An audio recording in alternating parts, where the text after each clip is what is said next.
So this is an important little lesson for this puppy. He wants the stick that Bear has, and he sees the boundary that Bear has put up. Stay a few inches away from my stick, right? That looks like about a foot. And you can see how Bear's kind of giving him the side eye, like back off. And the puppy's being pushy. There, he corrected him because the puppy was like, oh, look it, a butterfly, and then went for the stick. And Bear's like, no, man, you're a puppy and it's mine.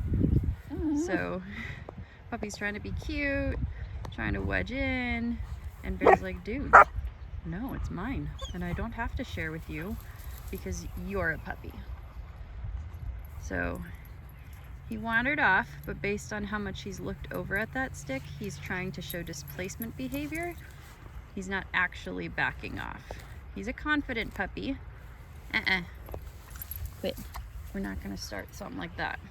I don't allow dogs to just go after the grass because that turns into something and nobody wants their grass ripped out. So he's still gonna go for it, and Bear knows that. That's why he's keeping an eye and an ear on him. But the puppy's pretending like he's not going to, and Bear's not fooled. Look at how beautiful he is. Love DDR.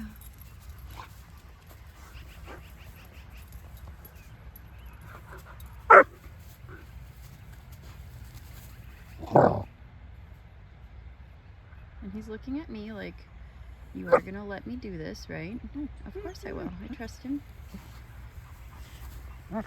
So this is called a pushy puppy. Quit. Don't eat the grass. All attitude there. The whining, the moaning, the tossing around. He's just throwing a fit because he can't get what he wants, which is the stick.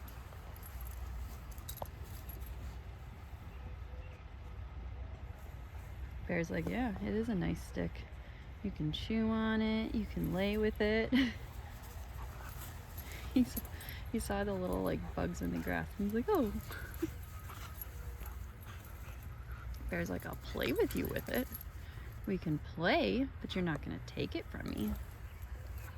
So body language here is key. You can see how when Bear laid down with it and the puppy kind of went in towards it, Bear shifted his weight. Like, I can jump up at any moment and correct you. He sees all these little bugs in the grass. Puppy brain. Squirrel, squirrel, squirrel, squirrel. But as much as puppies are dopey, they're also very smart. And I think people just play into the puppy antics like, oh, he's just a puppy. Okay, yes, but he is learning habits for life. Bear's like, I also want to see what you're doing, but I'm not leaving my stick. So he will continue to push, push, push at Bear for this stick until Bear really corrects him and he yelps. So far Bear has very patiently corrected him, but he will probably come in and actually try to take it, and then Bear will jump up and correct him, maybe roll him for a quick roll, and then the puppy will be like, rah, rah, and take off. But that's when he's learned his lesson. But I like it when the balanced older dog is like, dude, I know you don't know anything yet, so I am teaching you. Don't do it. Don't do it. And they kind of show them the different levels of escalation instead of just wham bam and then just freak them out. So this puppy is learning a lot, like not biting grass. And we are going to head in a minute if he cannot behave.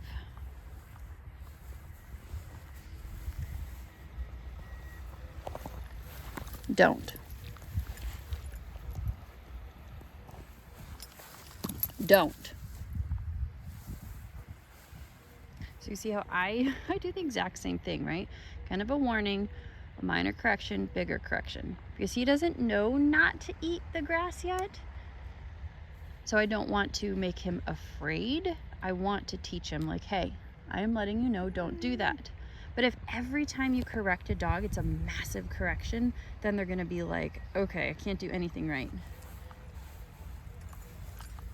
Yeah, you saw me come in, you're like, oop. All right, we're heading out. Come on, Bear. You can get your stick. Go get your stick. Go ahead, get it. All right, come on. He kind of asked, like, can I bring my stick? Yeah, you can bring it. Got a guy up here. Out of politeness, because Bear is an intimidating dog, I'll kind of swerve around and then I'll hold Bear by the collar as we walk in. Because even though he's friendly, nobody would appreciate a monstrous black dog coming straight for them. And that's right where my truck is, so just being considerate goes a long ways.